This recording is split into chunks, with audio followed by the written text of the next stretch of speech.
Hello friends, पढ़ते हैं matrices के eigen values and eigen vectors का टाइप 4 जो है symmetric matrix with repeated eigen values. तो यहाँ पे आपको दिया हुआ मैट्रिक्स सिमेट्रिक रहेगा और आइगन वैल्यूज रिपीटेड रहेंगे, मीन्स एनी वन। ओके, तो देखते हैं सम क्या है। Find the eigen values and eigen vectors of the matrix. तो यहाँ पे मैट्रिक्स ए जो दिया है जिसके एलिमेंट है 3 -1 1 -1 3 -1 1 -1 एंड 3। ओके, अभी इस मैट्रिक्स में अगर देखा जाए तो ये लोअर ट्रायंगुलर एलिमेंट जो है -1 1 एंड -1, ये देखो यहाँ के अपर ट्रायंगुलर एलिमेंट जो है -1 1 एंड -1 से इक्वल है, तो इसे भी सिमेट्रिक मैट्रिक्स बोला जाता है। और ये जो सम हम लोग सॉल्व कर रहे हैं which is very important from exam point of view, क्योंकि ये मई 22 और दिसंबर 23 के पेपर्स में आके गया है। Okay, so starting for solution, first what we will write, we will given matrix as it is. So here matrix A is equal to, जो भी है मैं एज इट इज कॉपी कर लेता हूँ, 3 -1 1 -1 3 -1 and 1 -1 3। Okay, after writing this हम लोग क्या लिखते हैं, the characteristic equation is given by in modulus A minus lambda I modulus complete is equal to 0। Okay, तो इसे कैसे लिखेंगे हम लोग, therefore in mod matrix A के डायगोनल एलिमेंट से लैम्बडा माइनस करेंगे, मतलब 3 minus lambda -1 1 then -1 again 3 minus lambda then -1 and then 1 -1 again diagonal element is 3, so 3 minus lambda modulus complete okay is equal to 0। Clear. अभी ये characteristic equation को ही short form में हम कैसे लिखते हैं, that is lambda cube minus S1 lambda square plus S2 lambda minus mod of A is equal to 0। Okay, where S1 is equal to sum of main diagonal elements of A। Okay, तो main diagonal element क्या है, 3 + 3 + 3 which is equal to 9, right. तो S1 का value क्या है, 9। Then S2 is equal to sum of minors of main diagonal elements of A। Okay, अभी ये miners क्या है, I have already explain in previous lectures, तो जिसको पता नहीं है जाके जस्ट प्रीवियस लेक्चर देख लो। Okay, so for 3 its minors are 3 -1 -1 3। okay, then plus for second diagonal element 3 minors are 3 1 1 3 plus for third diagonal element 3 minors are 3 -1 -1 3। Okay, इसको simplify करेंगे, 3 3 ज़ा 9 माइनस -1 इंटू -1 इज +1 प्लस 3 3 ज़ा 9 -1 into 1 is 1 plus 3 3 ज़ा 9 minus -1 into -1 is 1, so which is equal to 24। Okay, तो S2 का value क्या आएगा, 24। You can directly calculate using calculator. इसके बाद last term is modulus of A और डिटर्मिनेंट ऑफ A। अगर हम लोग कैल्सी को मैट्रिक्स A का वैल्यू फीड कर दे तो you will get value of determinant of A, और वो वैल्यू क्या आ रहा है, 20। क्लियर। देयरफॉर अभी S1 S2 और मॉड A का वैल्यू कैरेक्टरिस्टिक इक्वेशन में पुट करते हैं, so what we will get, that is equal to lambda cube minus S1 का वैल्यू है 9 lambda square, okay, plus S2 का वैल्यू है 24 लैम्बडा माइनस मॉड A का value is 20 is equal to 0। तो अपना इक्वेशन क्या बना, lambda cube minus 9 lambda square plus 24 lambda minus 20 is equal to 0। Therefore अगर ये इक्वेशन को कैलकुलेटर को फीड करते हैं तो you will get value of lambda is 5,2। यहाँ पे मैंने आपको आइडिया बोला था कि मॉड A का जो वैल्यू है 20 उसको प्राइम फैक्टर्स में डिवाइड करना है, तो हम लोग को कैलकुलेटर से क्या मिला है, 5 इंटू 2, तो रिपीटेड कौन हो गया, 5 2 ज़ा 10, और हम लोग को वैल्यू क्या चाहिए, 20, तो रिपीटेड रूट इज 2। क्लियर, ये ध्यान में आया, रिपीटेड रूट कैसे लिया। Okay, so eigenvalues are 5 2 2।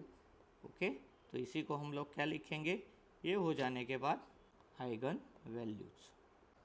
सबको समझ में आया यहाँ तक ये कैसे करना है? अभी मैंने ये ए वाला मैट्रिक्स जो है यहाँ पे रेफरेंस के लिए लिया है for eigenvector. So for first eigenvalue we are finding out its vector.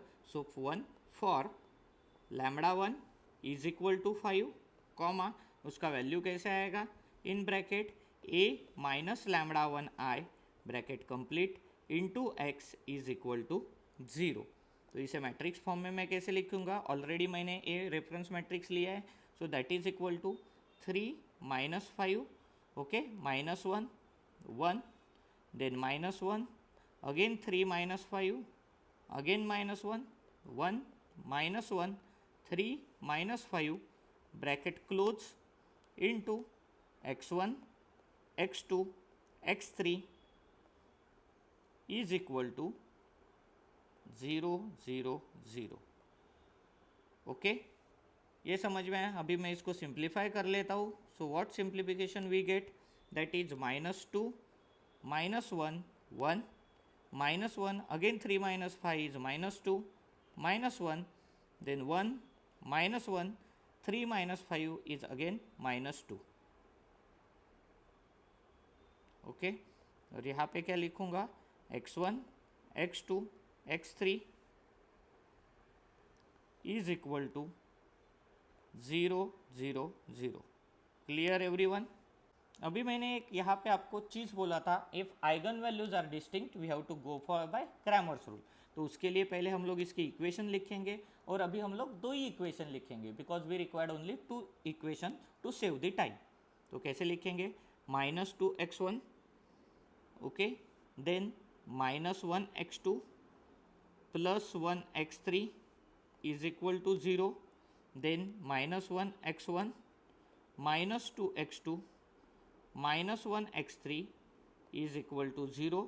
ये हो गया मेरा इक्वेशन नंबर 1 एंड ए हो गया इक्वेशन नंबर 2।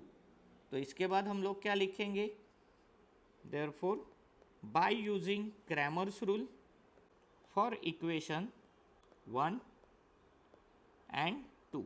ओके, अभी इसके लिए मैंने आपको एक आइडिया बोला था कि जब x1 कंसिडर कर रहे होंगे तो उसके कॉलम को लीव करना है और बचे हुए 4 कोएफिशिएंट्स लिखने हैं। तो कैसे लिखेंगे, x1 अपॉन क्या लिखेंगे इन मैट्रिक्स, x1 के कॉलम छोड़ देंगे तो -1 -2 1 -1। क्लियर?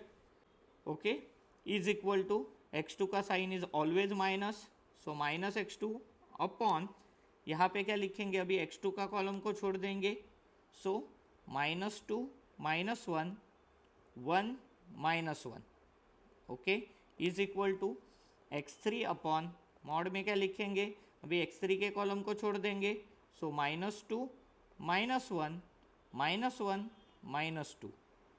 क्लियर? यहाँ तक समझ में आया सबको?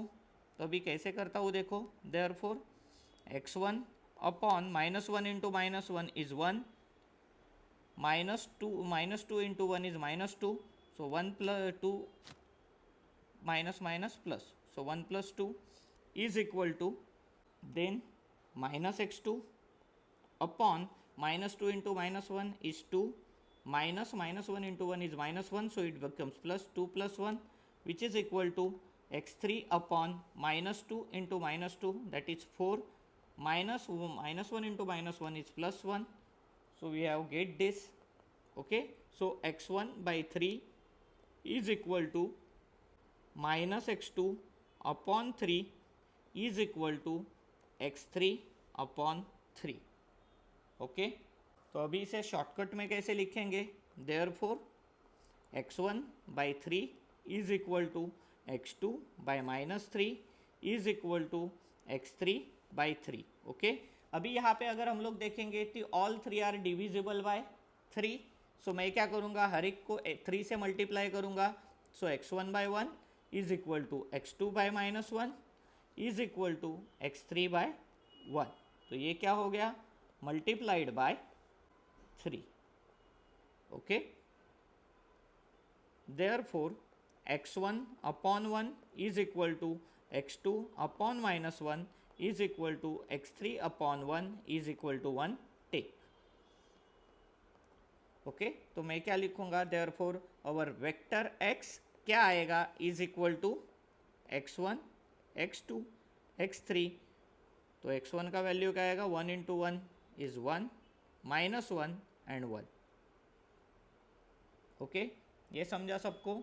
तो फाइनली हम लोग क्या लिखेंगे, therefore for eigen value λ1 is equal to 5, required eigenvector or corresponding eigenvector is x1 is equal to 1 minus 1 1।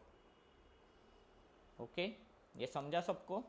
Now second, for eigen value λ2 is equal to λ3 is equal to 2, क्योंकि ये रिपीटेड आइगन वैल्यू है। क्या equation लिखेंगे, in bracket a minus λ2i into X is equal to 0। अभी again यहाँ पे मैंने matrix से अपने रेफरेंस के लिए लिखा है, तो हम लोग इसको मैट्रिक्स फॉर्म में कैसे लिखेंगे, a के वैल्यूज पुट करेंगे, that is 3 minus 2 minus 1 1 then minus 1, again diagonal element 3 है, सो 3 माइनस 2 माइनस 1, और लास्ट में है 1 माइनस 1 अगेन 3 माइनस 2।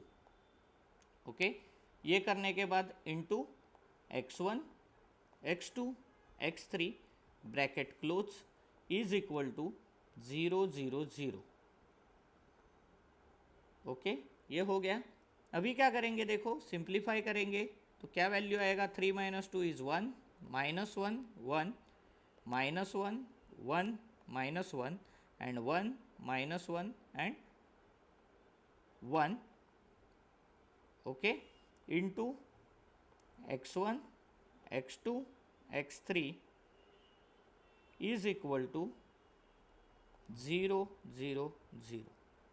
ओके, ये चीज़ होने के बाद अभी यहाँ पे एक इम्पॉर्टेंट चीज़ मैंने आपको बोला था, व्हेनेवर आइगन वैल्यू रिपीटेड होगा तो क्या मेथड यूज करना है, रैंक मेथड। तो अभी रैंक मेथड के लिए first what is requirement, we want this element as 1 and remaining 2 element ये और ये क्या चाहिए, 0। तो इफ लुकिंग हियर हम लोग को क्या पता चलता है, already first element is 1, so no need to make it 1। हम लोग को खाली बॉटम के 2 एलिमेंट है उनको 0 करना है, फर्स्ट कॉलम के सेकेंड रो और थर्ड रो का एलिमेंट। तो कैसे करेंगे, देखो R2 प्लस R1, अभी R2 is minus 1, okay, and R1 is 1, so minus 1 plus 1 क्या हो जाएगा, 0। ओके, ये पहला कॉम्बिनेशन मिला मुझे, और ये भी एलिमेंट ये 1 को क्या करना है, 0 करना है। तो मैं ऐसे लिख सकता हूँ R3 माइनस R1। ओके, दोनों कॉम्बिनेशन मिल गए, तो according to I will modify the matrix. So 1 minus 1 1, अगर 1 minus 1 is 0, then again 1 minus 1 is 0, and last one भी 1 minus 1 is equal to 0। Then third row में अगर आएंगे तो ये 1 minus 1 is again 0, minus 1 minus of minus 1, so again वो ये भी 0 होता है, and 1 minus 1 is equal to 0। Okay, तो अपना रो ट्रांसफॉर्मेशन का काम हो गया। ये होने के बाद x1 x2 x3 okay is equal to 0 0 0। अब क्या करेंगे, देखो यहाँ पे जब हम लोग देखते हैं तो यहाँ पे हम लोग को अगर एक ही इक्वेशन मिलता है, so first just write down equation जो भी आता है, तो क्या आएगा, x1 और 1x1 minus 1x2 okay plus 1x3 is equal to 0। ये एक ही इक्वेशन हम लोग को मिला। ओके, तो अभी रिपीटेड रूट है, so we have to go for the rank method. तो रैंक मेथड से ये जो अबव इक्वेशन आया है और जो मैट्राइसेस है उसका रैंक क्या मिलता है, देखो here rank is equal to, तो लास्ट टाइम मैंने आपको बोला था रैंक को you can write small r, rank r is equal to 1 because non zero rows ये एक ही है। Okay, and number of unknowns which is equal to small n, और नंबर ऑफ अननोन्स कितने हैं, 3, x1 x2 x3। तो यहाँ पे मैं क्या चेक करूँगा, r is less then n, और what I can write, rank is less than number of unknowns. अभी दोनों में से आप कुछ भी लिख सकते हो जो आपको सिंपल पड़े। Okay, rank is less than number of unknowns. अगर rank is less than number of unknowns है, so we have to take difference of number of unknowns and rank and assume that much value. Okay, तो अभी कैसे करते हैं देखो, इसके बाद का स्टेप्स क्या आएगा, n माइनस आर, और उसी को हम लोग लिखेंगे number of unknowns minus rank. तो इसका वैल्यू क्या आता है, that is equal to 3 minus 1 which is equal to 2। तो n माइनस आर का वैल्यू आया 2, देयरफॉर एज्यूम 2 वैल्यूज। तो ये जो 3 अननोन्स है उसमें से किसी भी 2 वैल्यूज को हम लोग को वैल्यूज एज्यूम करने हैं। और इसके बारे में मैंने स्टार्टिंग में एक सिंपल चीज बताया था कि always you have to assume the values as a letter. और अभी यहाँ पे 2 वैल्यू एज्यूम करने हैं, तो मैं क्या लेता हूँ देखो, टेक, ये भी मैंने फर्स्ट लेक्चर में बताया था कि x1 इज इक्वल टू मैं लूँगा s and x2 is equal to t। Okay, तो मैं डिफरेंट डिफरेंट लेटर्स लेता हूँ, ये समझा सबको। तो अगर ये x1 is equal to x है and x2 is equal to 2 है, t है, तो ये जो ऊपर का इक्वेशन है, ओके, ये ध्यान में आया, ये जो इक्वेशन है अपने पास, इसको मैं कैसे लिखूंगा देखो, x1 is s minus x2 का वैल्यू है t plus x3 is equal to 0। Okay, तो ये हो जाने के बाद तो x3 का वैल्यू क्या आएगा देखो, x3 is equal to t, वो साइड जाके प्लस होगा, t माइनस s। तो देखो यहाँ पे first value of x1 is equal to s, okay, then x2 is equal to t and x3 is equal to t minus s। Okay, तो vector x क्या आएगा, therefore x is equal to x1 x2 x3। Okay, और तीनों के value put करते हैं ये matrix में, दैट इज x1 क्या आएगा s, x2 is t and x3 is t minus s। Okay, ये हो जाने के बाद हम लोग क्या करते हैं, t और s के टर्म सेपरेट करते हैं। तो फर्स्ट इसमें s है तो s, देन t में s नहीं है तो इसको मैं लिखूंगा 0s and lastly minus s, ये s के टर्म हो गए, प्लस t के सम लिखते हैं, तो s में t नहीं है तो 0t, सेकेंड में है t एंड थर्ड में है t। ओके, अभी ये दोनों से हम लोग क्या करते हैं, t एंड s को कॉमन निकालते हैं। तो अगर पहले मैट्रिक्स से s को कॉमन निकाले तो 1 0 माइनस 1 वेक्टर हो जाएगा। ओके, प्लस दूसरे से अगर हम लोग t को कॉमन निकालते हैं तो ये वेक्टर हो जाएगा 0 1 1। ओके, सो आफ्टर दिस हम लोग क्या बोलेंगे, therefore vector corresponding to repeated roots lambda 2 is equal to lambda 3 is equal to 2 are, क्या आ रहा है हम लोग को वेक्टर 1 0 माइनस 1 एंड 0 1 1। और we can also write x2 is equal to 1 0 minus 1 and x3 is equal to 0 1 1। ये और में आप लोग ऊपर वाली लाइन भी लिख सकते हो, सेकेंड वाली भी लिख सकते हो, दैट इज योर चॉइस। तो ये हो गया हमारा type 4 symmetric matrix with repeated root. At the end में यही कहना चाहूँगा दोस्तों, if root is repeated use rank method, if root is distinct go by Cramer's rule. Thank you.